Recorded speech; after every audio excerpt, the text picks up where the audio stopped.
આ first blog છે અને મેં તમને કંઈક બતાવવા જઈ રહ્યો. મારો ફર્સ્ટ બ્લોગ છે એટલે મારે બોલવામાં કંઈ તકલીફ થાય તો મને માફ કરી દો. હું સોરી. અને નવી યુટ્યુબ ચેનલ છે એમાં તમે સબસ્ક્રાઈબ કરી અને મને પ્યાર સપોર્ટ કરતા રહેજો. હું તમને એક વાત કહેવા માંગુ છું કે જો મારી પાછળ તમને ફસલ દેખાઈ રહી છે ને, એને પાકવા માટે 3 થી 4 મહિના લાગે છે. મારી વાત યાદ છે. ફસલ છે ને એને પાકવા માટે 3 થી 4 મહિના લાગે છે.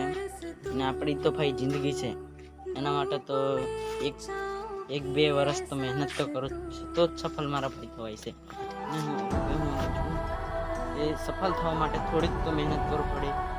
કે તમે સોશિયલ મીડિયા, ઇન્સ્ટાગ્રામ કે યુટ્યુબ કે ફેસબુકમાં 10-15 દિવસ વિડીયો અપલોડ કરો અને એમાં તમે એવું વિચારો કે નથી મારા સબસ્ક્રાઈબર વધતા નથી, ફોલોવર વધતા નથી, વ્યૂઝ આવતા, તો મારા ભાઈ એના માટે બહુ મહેનત કરવું પડે. મને એટલી બધી નોલેજ નથી. હું મારો આ ફર્સ્ટ બ્લોગ છે એટલે હું થોડું તમને કહી રહ્યો છું. વિડીયો તમને સારામાં સારો સમજ જેવી લાગ્યો હોય તો મારી ચેનલને સબસ્ક્રાઈબ કરી દેજો. RTW રાજેશ 200 યાની કે 200.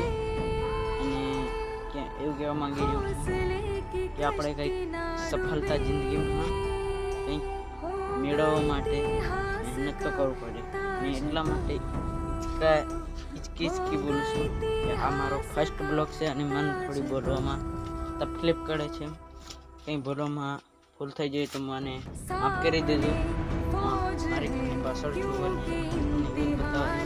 તમારા પ્યાર સપોર્ટ જોઈએ અને તમારા બધાનો પ્યાર સપોર્ટ જ મને જોઈએ. અને જે પણ મારો વિડીયો દેખે એ મને ચેનલને સબસ્ક્રાઈબ કરી દીધો. તમારા પ્યાર સપોર્ટ કરીને આવા બ્લોગ બનાવતો રહીશ અને આવી તમારી સમજ આપતો રહીશ. અને કેમ કે એટલી વારમાં વાત કરવું પડે. કઈશ મારો જે પણ વિડીયો દેખે પૂરો દેખજો. મારો ફર્સ્ટ બ્લોગ હું તમને આ સમજાવી રહ્યો હતો કે મારી પાછળ તમે ફસલ દેખી રહ્યા છો એને પાકવા માટે 3-4 મહિના લાગે છે. એટલે આપણને જિંદગી છે એટલે 1-2 વર્ષ મહેનત કરવું પડશે. વિડીયો સારો લાગ્યો તો ચેનલને સબસ્ક્રાઈબ કરી દેજો અને લાઈક પણ કરી દેજો. ગાઈસ મારો ફર્સ્ટ બ્લોગ